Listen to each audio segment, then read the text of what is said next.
Hey, this is Havana. I am the second director of the moderation team at Momocon. And so what my team does is we moderate the panels at the convention. In this video, we're going to talk about the top mistakes that people do when they moderate panels. That could be at conferences, conventions, meetups, events, what have you. And to start off, I have to say the general impression of moderators is not great. So when I first became a moderator at Momocon, our team was very new. And every time we would talk to the tech team, whenever I mentioned moderator, they would just groan. And the reason why most people kind of have this impression of moderators is because of the mistakes we're going to go over. So just to start off, moderation is a tough but rewarding job. So not only do you get to meet the guests at the convention, you're also providing the core entertainment of the convention. You're also taking care of timing, managing the audience, doing crowd control, managing and kind of channeling that audience energy, handling offensive audience members. You're handling nervous audience members. You're also delivering an experience to the guests and delivering an experience to the audience. And it's a tough job, but it's really fun too. So mistake number one, not having an introduction or not doing build up. A lot of people assume that if you are here at this panel for whatever, like an actor or whatever, you probably already know the actor, so you probably don't need a lot of context. But consider the congoer who was dragged there into the room by a friend of theirs. And also, especially for voice actors, not everyone is familiar with what the voice actor looks like. Having a really good introduction is a more graceful opening for the panel. It sets the tone, and you have the opportunity to really get the audience energy level up before a panel. Now, if you're going to have the panelists introduce themselves, I would give them a template. So you want it to be short and snappy. And you sort of want to give them a template. When you introduce yourself, just say, I am blank, I am a blank, I have been featured in blank. If you don't get a handle on it, sometimes they kind of get carried away with the intro. All right, mistake number two, not practicing that intro. Now, you don't need to rehearse your entire thing, but it is nice to just rehearse the introduction just so you kind of understand the beats of it. You can't rehearse too much. Mistake number three is basically the biggest mistake and why people cringe at moderators. Rambling about yourself, injecting your stories, your opinions, making it all about you. The audience is there for the guests. They are not there for you. I never offer my own opinions. Basically, my job as a moderator is to shine a spotlight onto the guests. So I've been a panelist on a queer representation panel before, and I swear to God, this moderator took 5 minutes to ramble about her coming out story, and it was just but meanwhile, there were a lot more voices I want to hear from. There were some queer and trans people of color who have had very different upbringings. There was an elderly person who just discovered that they were non-binary. I'm I want to hear from these people. I don't want to hear a basic coming out story from the moderator. Also, another mistake that moderators do is they'll actually fanboy or fangirl on stage. No one cares! It doesn't really add anything to the panel discussion. Disclaimer, I have no chill, okay? When I do my thing on the stage during a panel, I keep it profesh. After the panel, I might gush about them behind the scenes. Okay, mistake number 4 is not having questions on hand. I know some people just like to wing it and they're confident about winging it. Not having questions prepared means you're probably going to ask some very basic generic questions. See if you can elevate some of those basic questions. So for example, a basic question might be, how did you get into voice acting? That voice actor probably gets asked that all the time. So maybe instead of how did you get into voice acting, you could maybe reframe it. Tell me about your first audition. Or maybe invert the question. What are some things people should not do when they're trying to get into voice acting?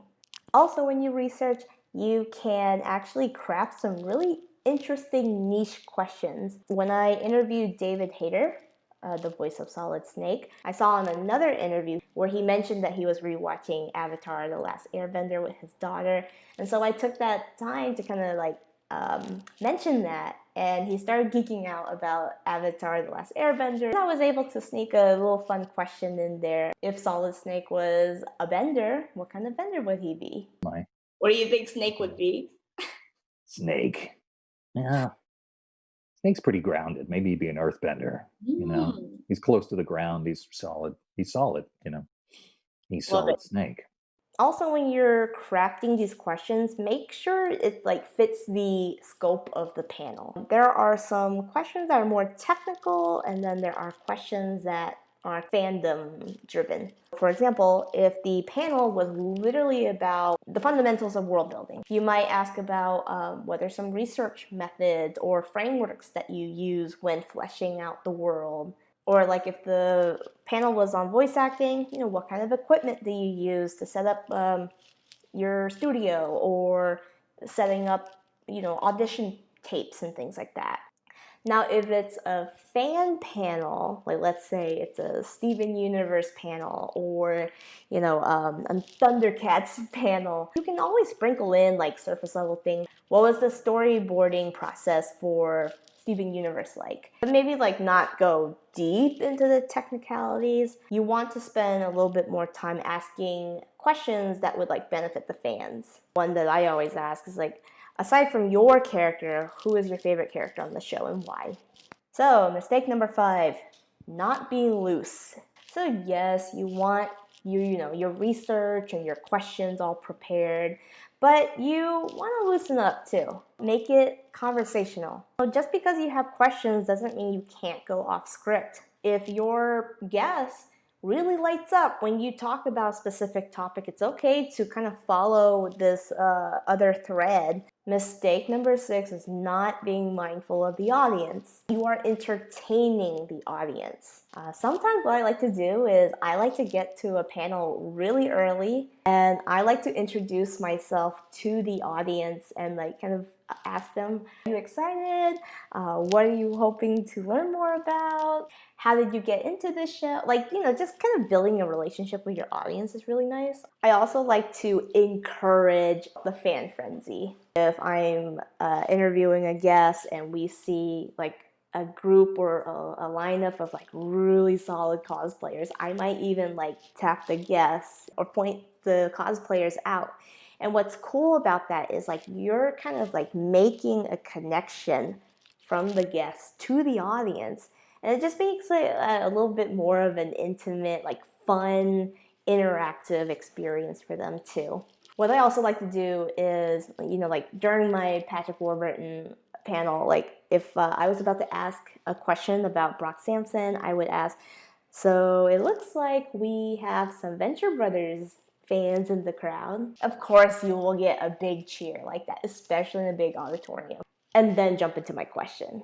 And this is a little bit of an advanced thing to do, but mentally estimate and keep track of how long it takes for a guest to answer a question, how long it takes for the audience member to ask a question. So like if audience members keep rambling on when they ask the question, you gotta be the bad guy sometimes and kind of like enforce like, hey, just a friendly reminder. We got a lot of people in the line, let's get it moving. Okay, next question. Also, when you can kind of like mentally track like how long it takes to ask and answer a question, if there's 10 minutes left or 5 minutes left, you can call for a lightning round. The other audience members are actually going to appreciate you.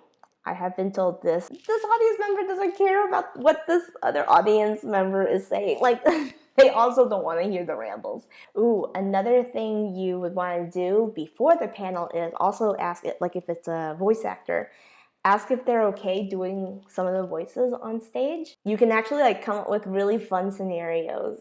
Like with Patrick Warburton, I asked him if Kronk and Brock Sampson were in a fight, who would win? Oh, and speaking of being mindful of the audience, big tip. Get really good at timing. They cannot afford for you to go 5 minutes overtime because their texts need time to set up for the next panel. Okay, based on how the Q&A is going, should you take one more question? Should you take two more questions? Time will become very intuitive the more you moderate. Okay, mistake number 7 is not being mindful of your posture and your volume and your facial expressions. There have been so many times when things are actually going quite wrong backstage, and I just put on a smile.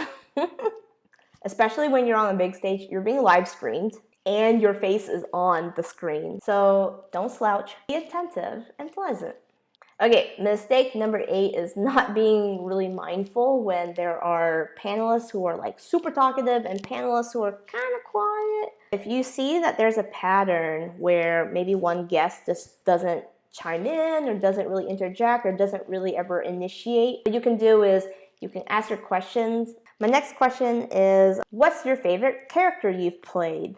Hey, let's start with so-and-so. That might drive some of the more quiet panelists to speak. And finally, mistake number 9 is not ending with some sort of like action.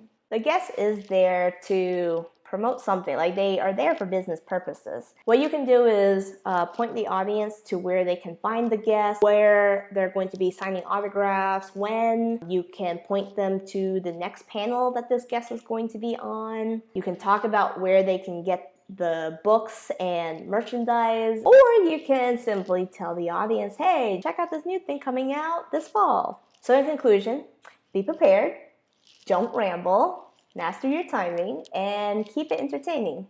You can actually view a lot of the past panels from Momocon on the Momocon YouTube channel, or you can check out some of the panels that I've moderated down in the video description. If there's anything that you are still kind of puzzled about or worried about in terms of moderating, please post a comment below, and I will see you next time.